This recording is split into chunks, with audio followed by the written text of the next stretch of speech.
Hey everybody, welcome back. Bringing you some good news today on this video. It's been a while and I apologize for that. I'll continue to keep trying to make videos, but in the meantime, juggling everything else that life's been throwing at me, I managed to get a nice giant shipment of some really good helmets that some of them have been off the market for a while, some of them are just getting harder to find, but all of them are super cool.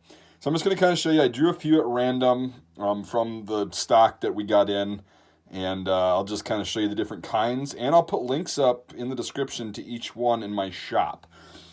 These, again, won't last forever. My supplier is starting to dwindle down on a lot of these, and I'll explain on each one what it's looking like. So you've seen all my helmet videos. You got to get yourself some helmets too for a great collection. They're super fun to collect. They don't take up a whole lot of space, really, unless you've got too many like I do, but they're really cool. You put them up on a shelf, and it's a great conversation starter, and they look really good for military displays. And if you got kids, when I was a kid, I loved playing with these things out in the woods and, thinking I was hardcore and all that stuff, like General Patton while I was watching the movie. Yeah, I know, bad parenting, shouldn't be watching that stuff when I was a kid, but yeah, I did.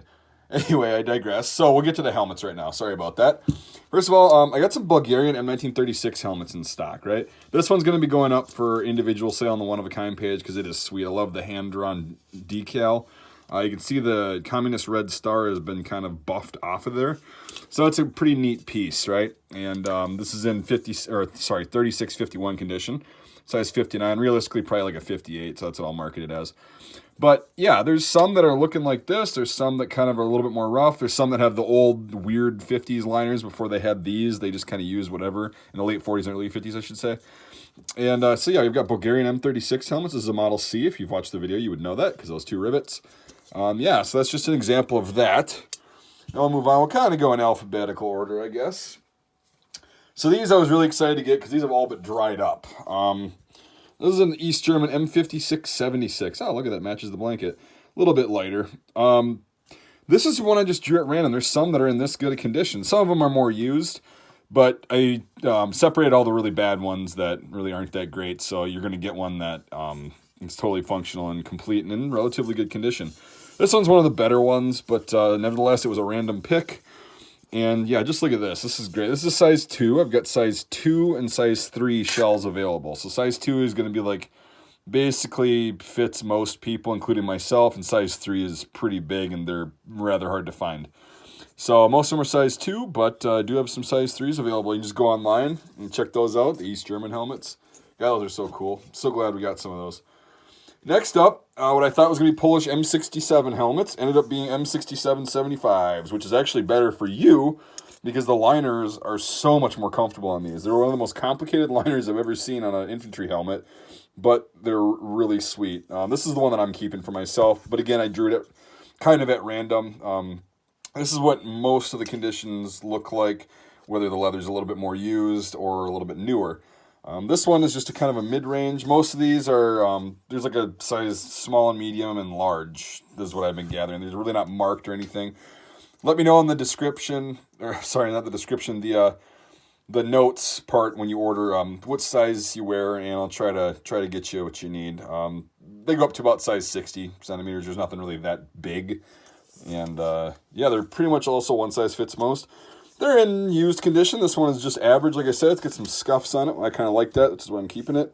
And yeah, they're all like okay. They're all usable. Again, I separated out the ones that are kind of trashy and not really great. So yeah, for those who pre-ordered and thought you were getting a 67, I apologize. They sent me a bunch of 67 75s. But you're going to like the liner. I guarantee it. All right, now I got these. I haven't had these in stock in a long time. And these are actually really popular, especially with this Yugoslavian red star on the front. So this is the Yugoslavian M5985. This is, again, just average condition from what I pulled. A little bit used. You can see some scuffs and stuff, but it's still in decent shape. Got a little cobwebs in there. Probably sat in a storage room or warehouse for a long time. But again, these are cheap. They're really cool. They're a very unique design. I don't think any other country used something that looks like this. China had something similar, but it wasn't exact. So this is kind of the only helmet of its type, just like the Polish 6775 helmet. These things are really nice. So yeah, grab yourself one of these. Right now, as the time this video is being made, most of the ones I have are unmarked on the front or they have the Yugo Red Star. I've got a couple with the Yugoslav Army, the JA decal, and a couple with the Serbian second pattern. So now we get to the really fun part. I went out of order there a little alphabetically, but because I have two of these kind. So I've got the Soviet SSH-40 with the East German chin strap. I mean, I don't actually know the model designation for these. Some people call it the M4060. I just call it an SSH-40 with an East German chin strap. Anyway, these are available upon request if you want one of these instead of the next kind I'm going to show you. Just mention that in the notes and we'll get you set up with those. So this is mainly the bulk of what I got, though, is the standard SSH-40 from the... Most of these are late 40s through late 50s dated. This one happens to be going out to a customer, so it kind of somewhat random. Look at the size on there. I got one of these left at the time of me making this video. These are super rare, the P3s. I actually kept one for myself because I've never been able to find one before, and that's actually the size I'm supposed to wear. But I do have a lot of size 2s and size 1s available. So 1's going to be like 54 centimeters to 57, and then this size 2 is going to be like 58 to 60, and then the size 3 is like 60 to 62 or something like that. So size 3s will probably be sold out by the time you see this, unfortunately, because I only have one left. So this is going out to a customer who bought this one. Really cool. I'm glad to have it. But nevertheless, the P2s and P1s that you see on the site are going to have the canvas chin strap, the 3 pads, the random date, which will be right here, like this is 1955. They're all still in World War II style configuration. This is what they were like in the Second World War. So these are genuine surplus. These are not like repros or anything. I don't even think anybody makes repros. So you can buy with confidence knowing that this is an actual Soviet SSH-40 helmet. So that's pretty much all we've got. Just drew a couple at random and, well, kind of random. I didn't totally bluff, but I mean, they are just random helmets that I drew out of the hundreds that I received. So, I like this one, actually. As weird as I didn't think I'd like this with the East German chin strap, but I kind of like that. So, yeah, either or. It's up to you. So, I hope you enjoyed watching this. If you haven't yet, go to the website and or just click on the links in the description to whichever respective helmet you want. And grab them while they're here. The Soviet ones are really drying up fast. I said I would mention that. The East German ones, they have literally double digits left at my supplier. So, not that many of these floating around either, and especially in these bigger sizes. The Yugo helmets, those should be there for a while. That's why they're still cheap. There's still some of them coming into the country. But again, I think they've stopped the importation of these. And not like you should panic buy one, but like just maybe get one now while they're still cheap and before the price goes up. The Bulgarian M36 helmets are getting really hard to find. Most of these I'm going to be putting up on the one-of-a-kind page and selling them individually as time goes on. So make sure you subscribe to the newsletter and stuff and just check the site periodically. And these Polish WZ6775s, these haven't been made or used since 1993, so yeah, it may behoove you to grab one of those while they're still cheap too. So these two, the Yugo and the Polish one, you should probably grab those sooner rather than later, but it's not as imperative as like the Soviet ones or the East German.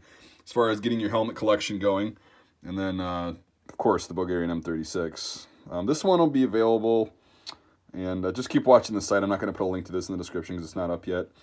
But yeah, I've still got to go through all the Bulgarian ones and sort them by size and condition and model and all that happy stuff. So, hope you enjoyed this, and I can't wait to see your order. You're going to love these things, and you're going to love collecting helmets. It gets really fun once you start off. Once you get these helmets that are, excuse me, somewhat beginner level helmet for collecting, you're going to really get into the hobby and enjoy it as much as I have over the past 20 or yeah, almost 20 years. So, thanks for watching, everybody, and we will see you.